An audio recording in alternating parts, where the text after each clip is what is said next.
Hi everyone. This video is about how to save your flowers and plants from hungry squirrels and rabbits. We had that problem and we tried everything that we could think of, everything that we could find. There were wooden spikes, plastic spikes that we bought online, even some plastic forks that we bought and stuck them in the ground, but none of those seemed to work. We also tried something called rabbit scram, which did work. You sprinkle it on the ground. It works great at first. We found that eventually it would wash away, or the animals might just get used to it, no longer afraid of it, and so they would come back and start eating again. We were thinking of making a chicken wire fence, but we figured that that would spoil the view. At that point, our new baby tulips were starting to get nibbled, but then we came up with this idea, which we call prickles. It worked really well, and we haven't had any problems since, and we'd like to show you how to make your own. We used 1-inch chicken wire for our invention.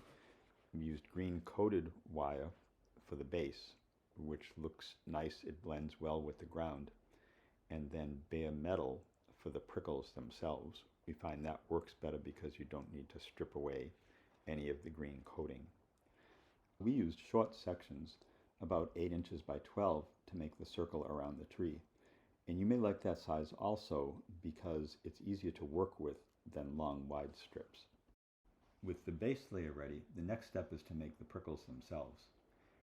Each row will have 3 sections of chicken wire, one closed section in the middle, plus one cut open section on either side. We made this diagram to show where you make the cuts for the side sections. Now here's a tip learned from our own experience. When you make the cuts, you should make them at a very sharp angle across the wire. If you cut straight across, it's pretty flat, and the squirrels and the rabbits will walk right over it.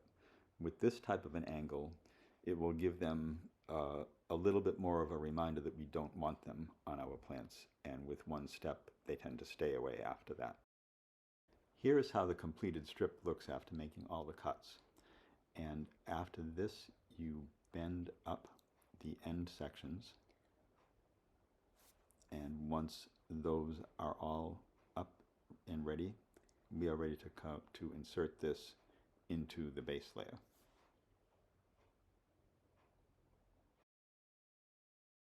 So now you're ready to combine the 2 layers. It would be quite easy just to push the prickles up through the base layer, although you'll need to do a little bit more work, because if you just do that, the prickles tend to get flattened very easy by the first step of one of these critters. So there is a way to make them more sturdy so that they won't tip over. Now when you're attaching or combining the 2, first you put the prickle through the base layer, but for the ones on the end, and probably every other section as you go, you also make a loop of that prickle around the base section, because that is like a brace and it will keep it upright even with some weight from an animal on top of it. And that strength will carry over to the prickles in between, but by doing every other one, you'll have a good strong row. And if you notice any that look kind of wobbly, you can also loop those. But this is how it works, and it doesn't take much time.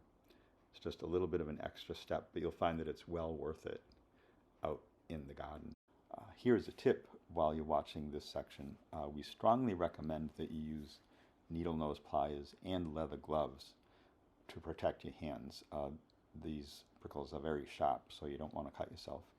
The gloves, by the way, we got them at Home Depot. This is not a plug for Home Depot, but that's where we found these ones, and we found that they were nice and flexible, but also very strong and protective.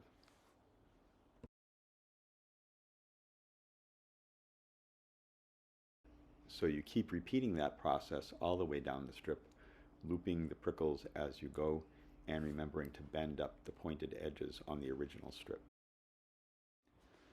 So now the next step is to make another row of the base section or prickles and attach them, as many as you need, to fill up the width of your base section.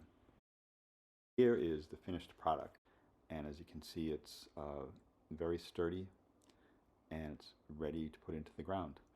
We found that we wanted a little bit extra width, so we made this second narrower piece to go with it. And again, it doesn't matter whether you use bare metal or the green, but this shows that it's good to have smaller sections because it's easier to work with them and adjust as needed. Here's a close-up showing the points. As you can see, you will want to strip the green coating if you're using that type for the points. Now here they are on the ground in the garden. What we did was to staple them into the ground using garden staples on all sides. That keeps them in place and also helps to keep them from getting pushed around by the squirrels or the rabbits. This worked very well for us after nothing else did.